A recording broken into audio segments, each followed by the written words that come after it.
Hello everyone, welcome to the channel.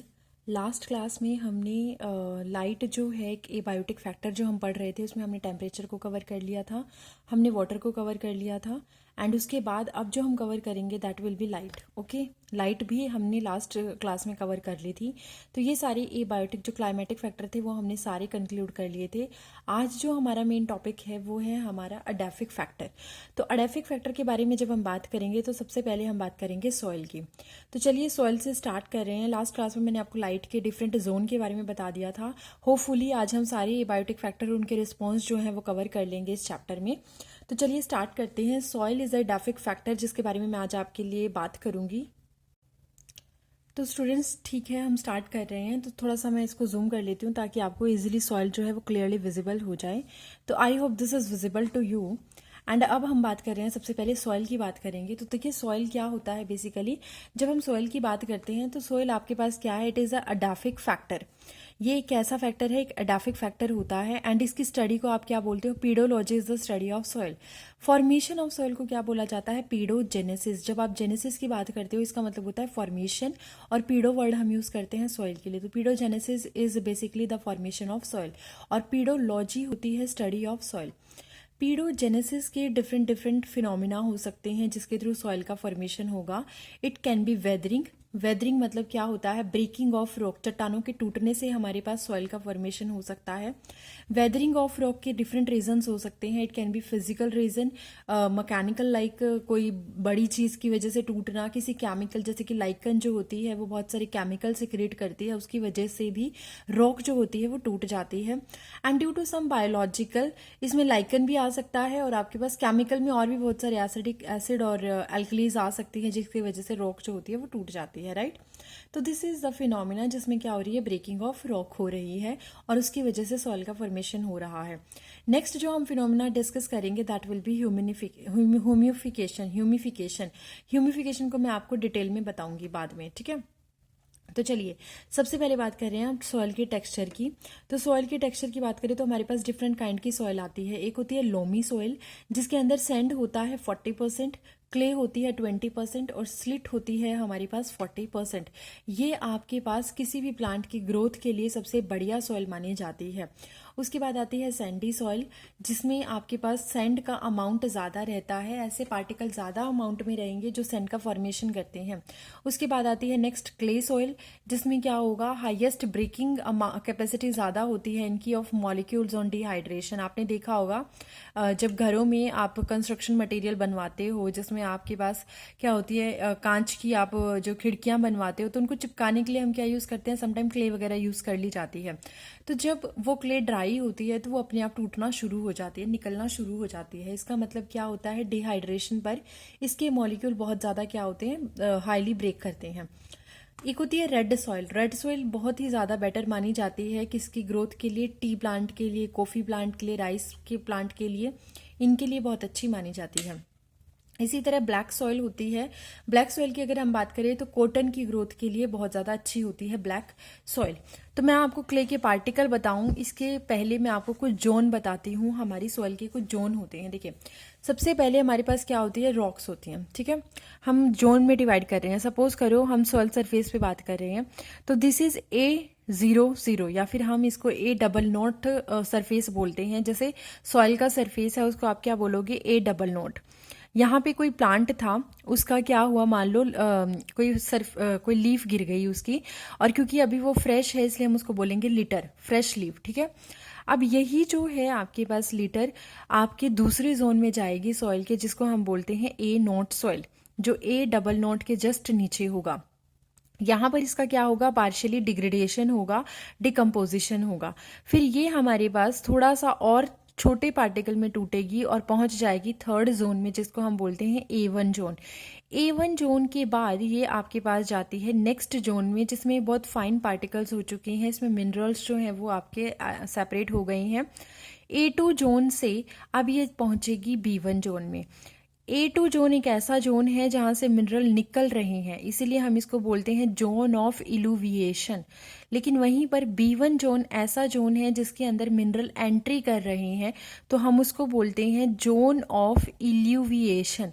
तो यहाँ पर आपको ई और आई का डिफरेंस याद रखना होगा। जोन ऑफ इल्यूविएशन क्या है, बेसिकली मिनरल का A2 जोन से निकल के B1 जोन में पहुंचना, और इसी तरह B1 जोन के अंदर मिनरल्स आ रहे हैं तो हम उसको बोलेंगे जोन ऑफ इल्यूविएशन। तो आई होप इतना क्लियर होगा। अब B1 जोन में मिनरल्स पहुंच गए, अब ये मिनरल्स आपके पास जाते हैं C जोन में। C जोन को आप, हम सॉइल प्रोफाइल पढ़ रहे हैं बेसिकली। सी जोन में ये मिनरल्स आपके पास रॉक्स के अंदर जाकर के क्या हो जाते हैं, एक्यूमुलेट होना शुरू हो जाते हैं, और यही धीरे धीरे आपकी छोटे छोटे पत्थर बनाने शुरू कर देते हैं। फाइनली ये आपके बड़ी बड़ी रॉक्स में एक्यूमुलेट हो जाते हैं, जिसको हम बोलते हैं रेगोलिथ या फिर आर। यहाँ पर आपकी क्या है, रॉक्स होती हैं, अनवेदर्ड रॉक इनको बोला जाता है, जो ब्रेक नहीं होंगी। तो बेसिकली यहाँ पर आपके मिनरल्स आकर के क्या हो गए हैं, लीच कर गए हैं सॉइल में, नीचे की तरफ आ गए हैं। इस प्रोसेस को हम बोलते हैं लीचिंग। और यहाँ पर रॉक्स और अनवेदर्ड रॉक्स में वो क्या हो गए हैं, एक्यूमुलेट हो गए हैं, डिपॉजिट हो गए हैं। So this is the profile of your soil, जो आपको याद रखनी चाहिए जब हम टॉप से बॉटम की तरफ जा रहे हैं। तो इसी तरह जब हम बात करते हैं नेक्स्ट कि हमारे पास सॉइल के पार्टिकल साइज क्या क्या हैं, तो मैं आपको बताती हूँ कौन कौन से पार्टिकल साइज हमारे पास इसके हो सकते हैं। तो देखिए, जब हम पार्टिकल साइज की बात करते हैं स्टूडेंट्स, तो basically give me 1 second, okay, I hope this is clear to you right now. तो जब हम सॉइल पार्टिकल की साइज की बात करते हैं तो हमारे पास डिफरेंट डिफरेंट टाइप की सॉइल आती हैं, किस बेस पर कि उनके पास साइज कितना है पार्टिकल का। जैसे क्ले हो गया, क्ले में जो पार्टिकल का साइज है वो लेस देन 0.002 नैनोमीटर होता है। स्लिट में जो आपके पास पार्टिकल होंगे वो इससे भी फाइन साइज के होंगे। तो वो सबसे फाइन साइज के जो आपके पार्टिकल रहते हैं वो क्ले में रहते हैं, उसके बाद वो थोड़े थोड़े इंक्रीज होते हैं। 0.002 मिलीमीटर से, सॉरी ये मिलीमीटर था, 0.002 मिलीमीटर से 0.02 मिलीमीटर तक क्या होगा, आपके पास स्लिट के साइज होंगे पार्टिकल के। फाइन सेंट की बात करें तो 0.02 से 0.2 मिलीमीटर होगा। कोर्स सेंट की बात करते हैं तो 0.2 to 2 होगा। एंड ग्रेवल जो थोड़े बड़े पत्थर टाइप में आ जाते हैं उनका जो साइज होगा वो होगा मोर देन 0.2। तो इसका मतलब कि आपने पार्टिकल का साइज डिसाइड किया है और इसी बेस पर हमने सॉइल भी डिसाइड की है। अब सॉइल जो है उसके फॉर्मेशन के डिफरेंट मेथड हो सकते हैं। पहला होता है एलुवियल। एलुवियल मेथड का क्या मतलब है कि आप रनिंग वाटर जो है वो रन कर रहा है और उसके साथ साथ सॉइल भी रन कर रही है, सॉइल भी आ रही है बहकर कहीं से, तो हम उसको बोलते हैं, इस मेथड को हम बोलते हैं एलुवियल। कोलुवियल का क्या मतलब होता है कि भाई जी फोर्स, ग्रेविटेशनल फोर्स लग रहा है और उसकी वजह से जो मिट्टी है उसका फॉर्मेशन हो रहा है, उसको आप बोलोगे कोलुवियल। ग्लेशियल क्या है कि ग्लेशियर्स जो हैं वो पिघल गए हैं और उसकी वजह से आपके पास सॉइल का फॉर्मेशन होना शुरू हो गया है, तो हम बोलेंगे ग्लेशियल। इओलियन क्या होता है कि जब विंड करंट, हवा बहुत तेज चल रही है और उसकी वजह से आपकी सॉइल एक जगह से दूसरी जगह जा रही है, तो आप उसको बोलते हो इओलियन। ठीक है, अब हम नेक्स्ट टॉपिक पे जा रहे हैं जिसमें है porosity of soil. Porosity of soil का क्या मतलब है कि जो आपकी सॉइल है उसमें पोर्स जो हैं उनका जो पार्टिकल है उनका साइज कितना है और उस बेस पर पोर का साइज कितना है। देखो, अगर पार्टिकल के साइज बड़े बड़े हैं तो उनके बीच में पोर साइज क्या हो जाता है, इंक्रीज हो जाता है। या आप ऐसे मान लो कि कोई सॉइल है जिसके पोर साइज बहुत बड़े हैं, तो उस कंडीशन में हमें पता चल जाएगा कि पोर का नंबर कम होगा, और पोर का साइज बड़ा होने की वजह से, पोर के नंबर कम होने की वजह से वाटर होल्डिंग कैपेसिटी जो है उस सॉइल की घट जाएगी। ऐसा आपको कौन सी सॉइल में देखने को मिलेगा, सैंडी सॉइल में मिलेगा। और जब हम बात करते हैं ऐसी सॉइल की जिसमें पोर नंबर ज़्यादा हैं, पोर साइज बहुत छोटा है, तो उस सॉइल की वाटर होल्डिंग कैपेसिटी बहुत ज़्यादा होती है, जैसे कि क्ले सॉइल। ठीक है, तो ये 3-4 बातें आपको सॉइल के बारे में याद रखनी थी। प्रोफाइल ऑफ सॉइल क्या है, सॉइल में जो पार्टिकल्स हैं उनका साइज क्या है, और जो पोरोसिटी है ऑफ सॉइल वो कैसी है, सॉइल का फॉर्मेशन किस मेथड से होता है। नेक्स्ट, रिस्पॉन्स क्या क्या है। ए बायोटिक फैक्टर है, अब हमने कहा कि लाइट है, टेम्परेचर है, और हमारे पास वाटर है, उसके अलावा हमारे पास एक और चीज़ है सॉइल। तो इन चीज़ों को लेकर के ऑर्गेनिज्म जो हैं वो किस तरीके का रिस्पॉन्स देते हैं। तो अब हम जो पढ़ने जा रहे हैं टॉपिक दैट इज आज रिस्पॉन्स होगा। रिस्पॉन्स किसके रिगार्डिंग है? रिस्पॉन्स आप पढ़ोगे ए बायोटिक फैक्टर के रिगार्डिंग, ठीक है। जैसे सॉइल है, टेम्परेचर है, वाटर है, जो भी हमारा लाइट है, उसके रिस्पॉन्स में आपके ऑर्गेनिज्म किस तरीके से बिहेव करते हैं। तो हमारे पास 3 तरह के ऑर्गेनिज्म आते हैं। ऐसे ऑर्गेनिज्म जिनका मैं 2 तरीके की कंडीशंस ले रही हूँ, एक ग्राफ के थ्रू आपको समझाती हूँ, जिसमें आपके पास क्या है, एक है एक्सटर्नल लेवल, मतलब मुझे नहीं पता बाहर क्या है, टेम्परेचर हाई है, हो सकता है लाइट ज़्यादा हो, लाइट कम हो, तो मान लो कि फेवरेबल भी है, अनफेवरेबल भी है, तो ये मेरा एक्सटर्नल लेवल है। और ये जो वाई एक्सिस पर मैंने लिया है, ये किसी ऑर्गेनिज्म के इंटरनल लेवल की बात हो रही है। तो सबसे पहले हमने टेम्परेचर को क्राइटेरिया माना है और उसी बेस पर ये ग्राफ दिया है। तो देखो, इसमें बेसिकली क्या होगा, ऐसे ऑर्गेनिज्म जो कि जैसे मान लो यहाँ पे टेम्परेचर कम था, तो ऑर्गेनिज्म जो थे वो अपने आप को अडेप्ट कर पा रहे थे। कैसे? इसके अकॉर्डिंग ही चेंज हो गए, ठीक है। फिर थोड़ा और टेम्परेचर बढ़ा तो इन ऑर्गेनिज्म में अडेप्टेशन पावर भी उसी अकॉर्डिंग चेंज हुई, इन्होंने डिफरेंट तरीके अपनाने शुरू कर दिए। टेम्परेचर और बढ़ा तो ये भी बढ़ गए। इसका मतलब ये क्या है कि ये ऐसे ऑर्गेनिज्म हैं जो बाहर के लेवल से इनका इंटरनल लेवल जो है वो इम्बैलेंस हो रहा है। मतलब इनका बाहर अगर एनवायरनमेंट चेंज होगा तो इनका इंटरनल एनवायरनमेंट भी चेंज होगा। तो इसको हम बोलते हैं, एक स्ट्रेट लाइन में आपके पास आए हैं, ये हैं आपके कन्फर्मर। अब ये कन्फर्मर क्या है, इसको पढ़ते हैं। तो conformer are basically the organism which can not maintain constant internal environment. ये अपनी बॉडी का कांस्टेंट इंटरनल एनवायरनमेंट मेंटेन नहीं कर सकते। ऐसे ऑर्गेनिज्म को ये कहाँ पर आपको मिलेंगे? In aquatic animals. Aquatic animal जो पानी के अंदर रहते हैं। Osmotic concentration of the body fluid changes with an ambient water concentration. Nearly 99% of the animals and plants are what they are conformer। इसका मतलब ये है कि हम अर्थ पर जितने भी ऑर्गेनिज्म देखते हैं उन सब ऑर्गेनिज्म में से 99% कन्फर्मर है। मतलब कि ऐसे ऑर्गेनिज्म है जिनको आप कोल्ड ब्लडेड की तरह ट्रीट कर सकते हो। यानी कि अगर बाहर का एनवायरनमेंट चेंज होगा, अगर उनके एम्बिएंट एनवायरनमेंट चेंज होगा, यानी उनके आसपास का एनवायरनमेंट चेंज होगा, तो उनकी बॉडी का टेम्परेचर भी, बॉडी का फैक्टर भी चेंज होगा। वट एवर, चाहे वो टेम्परेचर हो, चाहे वो कोई और इफेक्ट हो, बट वो चेंज होगा, उनका इंटरनल एनवायरनमेंट भी चेंज होगा। ऐसे ऑर्गेनिज्म को हम बोलते हैं कन्फर्मर। और ऐसा क्यों है? ऐसा ये ऑर्गेनिज्म क्यों नहीं कर लेते? इनके पास भी तो ये अडेप्टेशन होनी चाहिए थी ना, कि ये बाहर का एनवायरनमेंट चाहे कुछ भी हो लेकिन ये अपनी बॉडी का एनवायरनमेंट कांस्टेंट रखें। तो ये ऐसा ऑर्गेनिज्म क्यों नहीं कर पाते? क्योंकि इसमें बहुत ज़्यादा एनर्जी एक्सपेंस होती है, और जब एनर्जी का एक्सपेंडिचर होता है तो उस टाइम पर आपको एनर्जी बहुत ज़्यादा बनानी होती है। तो ये ऑर्गेनिज्म उतनी एनर्जी नहीं बना रहे होते अपनी बॉडी में, जिसकी वजह से ये आपके क्या रहते हैं, कन्फर्मर रहते हैं, और अपनी बॉडी का इंटरनल टेम्परेचर चेंज करते रहते हैं जैसे जैसे एनवायरनमेंट चेंज होता चला जाता। तो इसमें तो हमारे लिए बहुत बड़ी प्रॉब्लम हो सकती है। एक प्रॉब्लम ये हो सकती है कि सपोज अगर बाहर बहुत ज़्यादा ठंड हो गई और ये अपनी बॉडी का टेम्परेचर ठंडा करते चले जा रहे हैं, तो इसमें क्या हो सकता है कि एक पर्टिकुलर टाइम के बाद एंजाइम की एक्टिविटी सीज हो जाएगी, क्योंकि हमें पता है कि एंजाइम एक पर्टिकुलर टेम्परेचर पर ही काम करते हैं। तो अगर वो सीज हो गई तो उसके बाद तो ऑर्गेनिज्म की डेथ पॉसिबल है। तो इस चीज़ को कैसे कंट्रोल किया जा सकता है? इसको एक अडेप्टेशन के थ्रू कंट्रोल किया जा सकता है। ऐसे ऑर्गेनिज्म हाइबरनेशन के लिए चले जाते हैं, ठीक है। जैसे पोलर बियर हो गया, पोलर बियर को एक टाइम तक वो सर्वाइव करेगा उस ठंडे एनवायरनमेंट में, लेकिन फिर वो उसके बाद कहाँ चला जाएगा? वो हाइबरनेशन कंडीशन में चला जाएगा, जो कि उसका एक अडेप्टेशन है।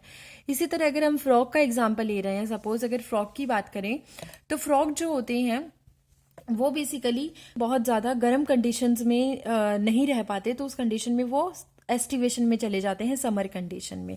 तो वो भी एक क्या है? अडेप्टेशन मेथड है। तो कन्फर्मर बेसिकली क्या है? They can not maintain a constant internal environment and nearly 99% of the animals and all plants are what they are conformer. अगर हम एक्वेटिक प्लांट्स में, एक्वेटिक एनिमल्स में देखें, तो जिस वाटर में वो रहते हैं अगर उसकी ऑस्मोटिक कंसंट्रेशन चेंज होगी तो उनकी बॉडी फ्लूइड्स की ऑस्मोटिक कंसंट्रेशन भी चेंज होती है। अब इसमें यही चीज लिखी है कि every कन्फर्मर not evolve into the regulator. Regulator में क्यों इन्वॉल्व नहीं हुए, रेगुलेटर में बताऊंगी अभी कौन होते हैं। तो इसका एक सिंपल सा आंसर है क्योंकि रेगुलेशन करने के लिए, आपको टेम्परेचर को रेगुलेट करने के लिए आपको बहुत ज्यादा क्या रिक्वायर्ड है, एनर्जी की रिक्वायरमेंट है। That's why small animals not found in polar region, क्योंकि अगर वो वहां मिलने लग गए तो वहां तो इतनी ज्यादा ठंड होती है, तो वो ऑर्गेनिज्म तो सिर्फ एनर्जी बनाने में ही रह जाएंगे, तो उस कंडीशन में उनकी डेथ पॉसिबल है। ठीक है। दूसरा हमारे पास एक और ऑर्गेनिज्म होते हैं, type of another kind of response, जिसको हम बोलते हैं रेगुलेटर।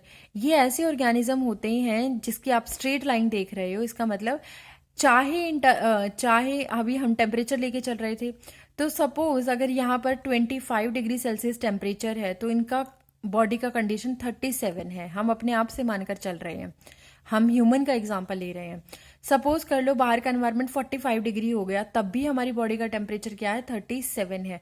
या सपोज कर लो हमारी बॉडी का टेम्परेचर जो है वो 37 है, लेकिन बाहर का टेम्परेचर चाहे वो 0 हो, चाहे वो +5 हो, चाहे वो -5 हो, वटेवर कुछ भी हो, लेकिन हमारी बॉडी का टेम्परेचर कितना रहता है, वो हमेशा रहता है 37 डिग्री सेल्सियस। अगर इससे ज्यादा इंक्रीज हो जाए तब वो डिजीज्ड कंडीशन होती है, लेकिन जो नॉर्मल है, रेगुलेशन है, वो हमारा क्या है, 37 पे है। इसका मतलब हम अपनी बॉडी का टेम्परेचर मेंटेन कर सकते हैं।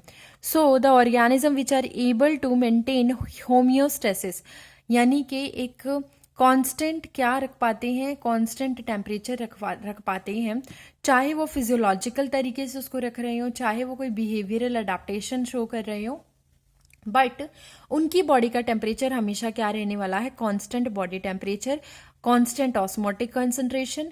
दे आर वार्म ब्लडेड एनिमल्स, जिसमें एग्जांपल है बर्ड्स एंड मैमल्स।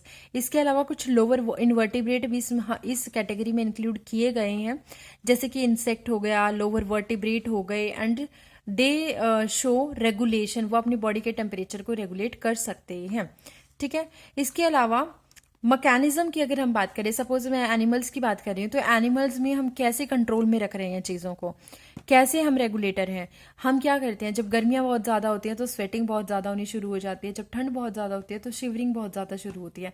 तो that is a kind of mechanism due to which you can maintain your internal body temperature with respect to your ambient temperature. ठीक है। whatever is the temperature outside but your body temperature will remain constant, तो इस condition को हम क्या बोलते हैं, regulation. Third category है जिसको हम बोलते हैं पार्शियल रेगुलेटर। पार्शियल रेगुलेटर वो होते हैं, इसको जब आप चार्ट को पढ़ रहे हो तो थर्ड वाला जो ग्राफ है इसको कैसे स्टडी करोगे, आप स्टडी करोगे यहाँ से। इसका मतलब ये ऑर्गेनिज्म ऐसे थे जो अपनी बॉडी के टेम्परेचर को मेंटेन करने की कोशिश कर रहे थे। ठीक है। मतलब वो एक ऐसे ऑर्गेनिज्म थे जो कोशिश तो करते हैं कि वो अपनी बॉडी के टेम्परेचर को मेंटेन कर सकें, बाहर का एनवायरनमेंट कुछ भी हो, लेकिन एक पर्टिकुलर टाइम के बाद उन्हें लगता है कि नहीं, दे can not survive in that condition, और उस टाइम पर वो कन्फर्मर की तरह बिहेव करने लग जाते हैं। तो इस कंडीशन को हम बोलते हैं पार्शियल रेगुलेटर। ठीक है। So they are regulator up to a limit and then act as a conformer, उसके बाद ये कन्फर्मर की तरह बिहेव करना शुरू कर देंगे।